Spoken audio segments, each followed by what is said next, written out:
Okay, media మిత్రులందరికీ నా నమస్కారం.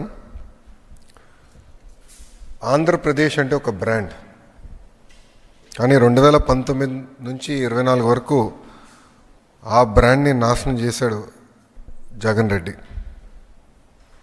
మీరు చూస్తే సావరన్ గ్యారంటీలో ఉన్న పీపీఎల్ని రద్దు చేశారు.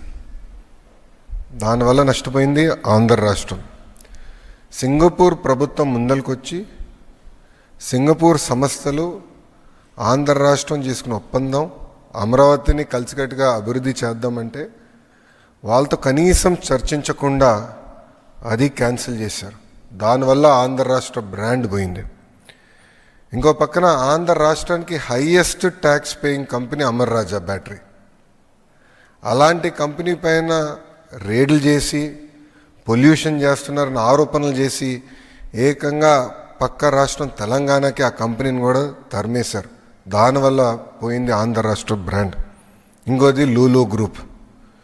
ఈరోజు మనందరూ తెలుసు, భారతదేశంలోని అతిపెద్ద మాల్ డెవలపర్గా లూలు గ్రూప్ తయారైంది.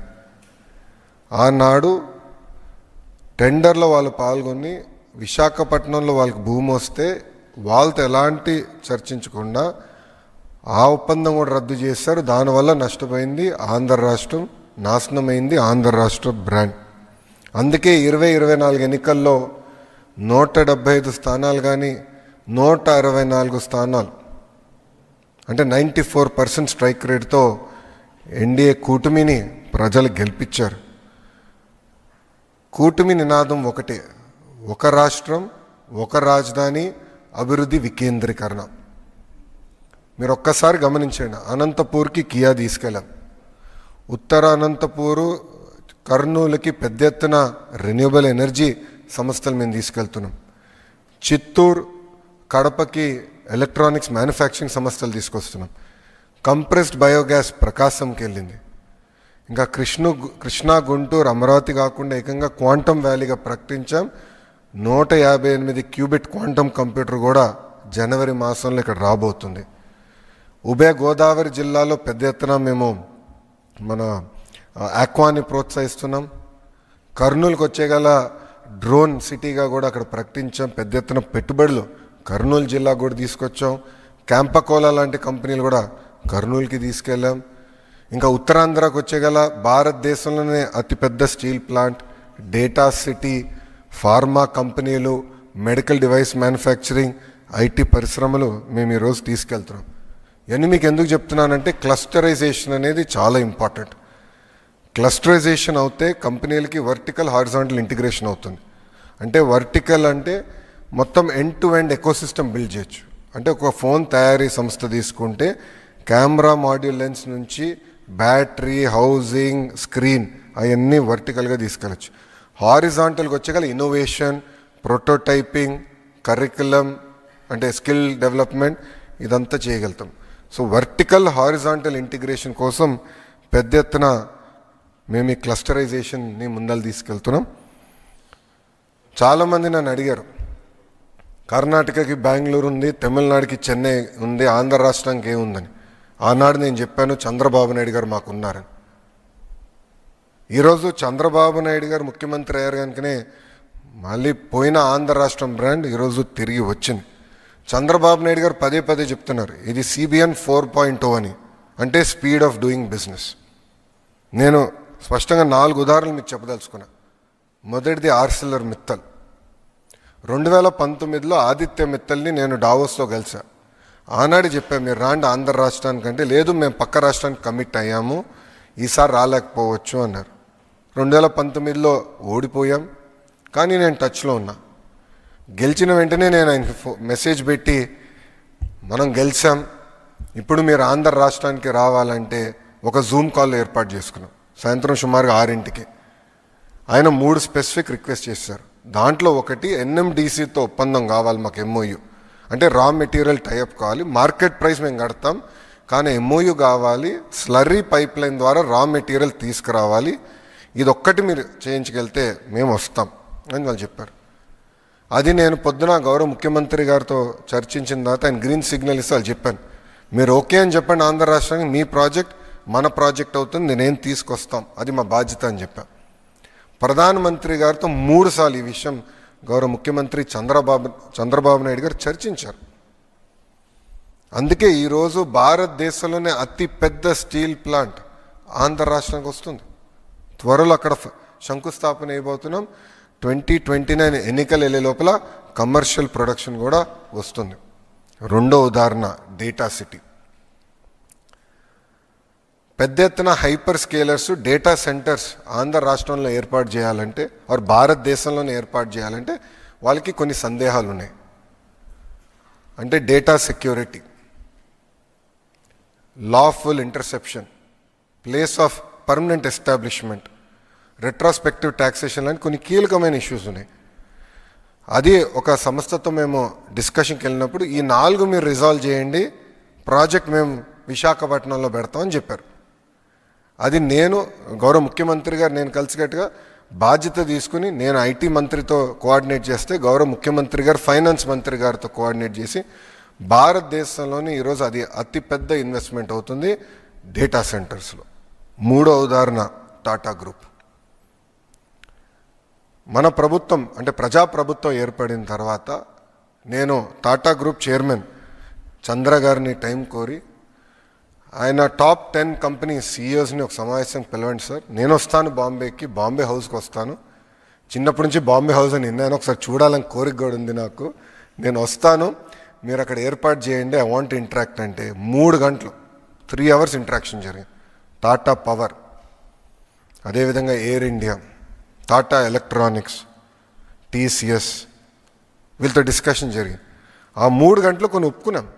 రెన్యూబుల్ ఎనర్జీలో 7 గిగావాట్ల పెట్టుబడి వాళ్ళు చేస్తారని, టీసీఎస్ విశాఖపట్నానికి తీసుకొస్తారని. అదొక బాధ్యతగా ఒక పట్టుదలతో ఏ రాష్ట్రం ఇవ్వని విధంగా 99 పైసలకి 20 ఎకరాలు, సుమారుగా 20 ఎకరాలు మేము టీసీఎస్కి ఇచ్చాం. అది మాకున్న కమిట్మెంట్. ఇది ఎందుకు చేసామంటే అసలు విశాఖపట్నం ఐటీ మ్యాప్లో లేదు, ఐటీ మ్యాప్లోకి తీసుకెళ్ళాలంటే ఒక షాక్ ఇవ్వాలి సిస్టమ్, కానీ నేను చేశాను. దెన్ కాగ్నిసెంట్ గురించి కూడా మారదాం. నేను డావోస్కి వెళ్ళినప్పుడు డావోస్లో కాగ్నిసెంట్ సీఈఓని కలిసా. వాళ్ళ బూత్కి గౌరవ ముఖ్యమంత్రి గారు నేను వెళ్ళి అక్కడ మాడుతుంటే నాకు కంపెనీ కొంచెం సందేహం ఉంది వీళ్ళు అని. అప్పుడు వాళ్ళ సీఈఓని నేను పక్క తీసుకెళ్ళి ఒకటే చెప్పా, మీరు వైజాగ్ రండి, మీకు భూమి 99 పైసలు నేను ఇస్తానని. ఆయన నమ్మలా, ఇది అవుతుందా, ఇది సాధ్యమా అని. చేసి చూపించే బాధ్యత నాదని చెప్పా. ఎప్పుడైతే టీసీఎస్కి చేసి చూపించామో కాగ్నిసెంట్ వచ్చింది. ఎస్, వీళ్ళు ఇచ్చిన మాట మీద నిలబడుతున్నారని వాళ్ళు వస్తాం జరిగింది. ఈరోజు కూటమి ప్రభుత్వ లక్ష్యం ఒకటే, 20 లక్షల ఉద్యోగాలు మేము కల్పించాలని. ఈరోజు అనేక రాష్ట్రాలు, దేశాలతో ఆంధ్ర రాష్ట్రం పోటీ పడుతుంది. అందుకే ఒక టీసీఎస్ కానివ్వండి, కాగ్నిసెంట్ కానివ్వండి, మనకి ఏఎన్ఎస్ఆర్ కానివ్వండి, సత్వ, LG electronics, NTPC, Reliance, data city, ఆసిలర్ Mittal, ఇలా అనేక పరిశ్రమలు. అంటే 2014 నుంచి 24 వరకు జరిగిన ఒప్పందాల కన్నా మొన్న జరిగిన 14 నెలల ఒప్పందాలు ఎక్కువ, వాల్యూ ఎక్కువ, ఉద్యోగాలు కూడా ఎక్కువ కల్పిస్తున్నాం. అంటే ఒక పట్టుదలతో ఈరోజు కూటమి ప్రభుత్వం పనిచేస్తుంది. ఇంకా సింగపూర్ ప్రభుత్వంతో అయితే చంద్రబాబు నాయుడు గారికి ఉన్న అనుబంధం 1995 నుంచి ప్రారంభమవుతుంది. ఆనాడు లీ క్వాన్ యూతో మొదలైన ప్రయాణం ఈ రోజున్న గౌరవ ప్రధానమంత్రి లారెన్స్ వరకు కూడా ఆ అనుబంధం ముందరికెళ్తుంది. అధికారంలో ఉన్నా అధికారంలో లేకపోయినా సింగపూర్ ప్రభుత్వం గౌరవ ముఖ్యమంత్రి గారిని ఎప్పుడు ఒక రెస్పెక్ట్ అనేది ఇస్తూ జరుగుతుంది. అందుకే సింగపూర్ డెలిగేషన్లో గౌరవ ముఖ్యమంత్రి గారి నాయకత్వంలో నారాయణ్ గారు, టీజీ భరత్ గారు, నేను, అదేవిధంగా 5 ఐఏఎస్ అధికారులు మేము వెళ్ళాం. మా ప్రధాన లక్ష్యం రికార్డ్ని స్ట్రెయిటన్ చేయాలని. ఇది ఎందుకు నేను చెప్తున్నానంటే కనీసం వాళ్ళతో మాట్లాడకుండా ఏకపక్షంగా ఒప్పందాలు రద్దు చేసి అవినీతి ఆరోపణలు చేసి ఆ సింగపూర్ కంపెనీని పంపించేశారు. ట్రాన్స్పరెన్సీలో సింగపూర్ దేశం టాప్ 5 కంట్రీస్లో ఉంటుందండి. అవినీతి అనే పదం అక్కడ ఉండదు, ఆ డిక్షనరీలో ఉండదు. ఇన్వెస్టిగేషన్ అనేది కూడా వాళ్ళకి ఉండదు ఆ డిక్షనరీలో. అలాంటి దేశం పైన కావాలని అవినీతి ముద్ర వేసడానికి ప్రయత్నించారు. వాళ్ళు చాలా బాధపడ్డారు. దీనివల్ల నష్టపోయింది ఆంధ్ర రాష్ట్రం కాదు, భారతదేశం నష్టపోయింది. మన రెప్యుటేషన్ పోయింది. అందుకే రికార్డ్ స్ట్రైటన్ చేసేదానికి మేమందరం కలిసికట్టుకు వెళ్ళాం. సింగపూర్ ప్రెసిడెంట్ షణ్ముగరత్నం గారిని ఏకంగా కలిసాం. Senior minister Lee Hsien Loong గారిని కూడా మేము కలిసాం. Minister of manpower Tan See Leng, home minister Shanmugam గారిని, ఎంఓఎస్ దినేష్ వాసుదాస్ గారిని కూడా మేము కలుస్తాం జరిగింది. 4 రోజుల్లో గౌరవ ముఖ్యమంత్రి గారు 26 1-on-1 మీటింగ్లు పెట్టుకున్నారు. దాంతోపాటు ఫీల్డ్ విజిట్స్ కూడా చేశారు. నేను కూడా స్వయంగా 19 1-on-1 మీటింగ్లు పెట్టుకున్నాను. సుమారుగా 16 రౌండ్ టేబుల్స్ ఫీల్డ్ విజిట్స్ కూడా మేము చేస్తాం జరిగింది.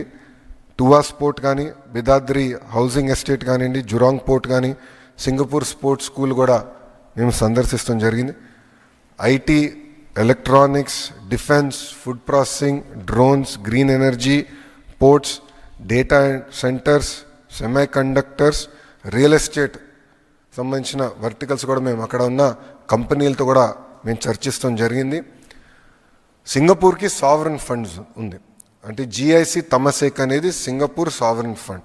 అంటే సింగపూర్ ప్రభుత్వం ఆ కంపెనీస్లో పెట్టుబడి పెట్టి వాళ్ళ ద్వారా ప్రపంచవ్యాప్తంగా ఇన్వెస్ట్మెంట్స్ చేస్తారు. మన దేశంకి వచ్చేగల ఎయిర్టెల్లో వాళ్ళకి ఇన్వెస్ట్మెంట్ ఉంది. అదేవిధంగా క్యాపిటల్ ల్యాండ్ అంటే హైదరాబాద్లో పెద్ద ఎత్తున వాళ్ళు రియల్ ఎస్టేట్ డెవలప్మెంట్ చేసే సంస్థ, దాంట్లో కూడా వాళ్ళు పెట్టుబడి ఉంది. వాళ్ళ కంపెనీలు కూడా మేము కలుస్తాం జరిగింది. ఒక అండర్స్టాండింగ్తో 5 ఏళ్ళలో 45,000 కోట్ల పెట్టుబడి ఆంధ్ర రాష్ట్రానికి తీసుకొస్తామని మేము ఒక ఒప్పందం కుదిరించుకున్నాం. రెస్పాన్స్ అనేది వాళ్ళ దగ్గర నుంచి అద్భుతంగా ఉంది. ఇదంతా యువతకి గుడ్ న్యూస్, జగన్కి బ్యాడ్ న్యూస్.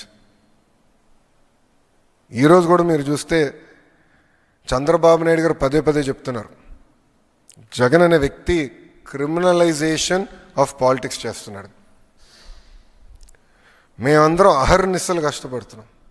గౌరవ ముఖ్యమంత్రి గారు అయితే సింగపూర్లో 8 ఆయన మీటింగ్లు మొదలు పెడితే రాత్రి 11:30 వరకు మీటింగ్లు నిర్వహిస్తున్నారు. అంటే ఆంధ్ర రాష్ట్రానికి పెట్టుబడులు తీసుకురావాలి, యువతకి ఉద్యోగాలు ఉపాధి తీసుకురావాలని ఆయన అహర్నిశలు కష్టపడుతున్నారు. ఆయన అంత కష్టపడుతుంటే మేము కనీసం ఇంకో గంట ఎక్కువ కష్టపడాలని మేమందరం పరిగెడుతున్నాం.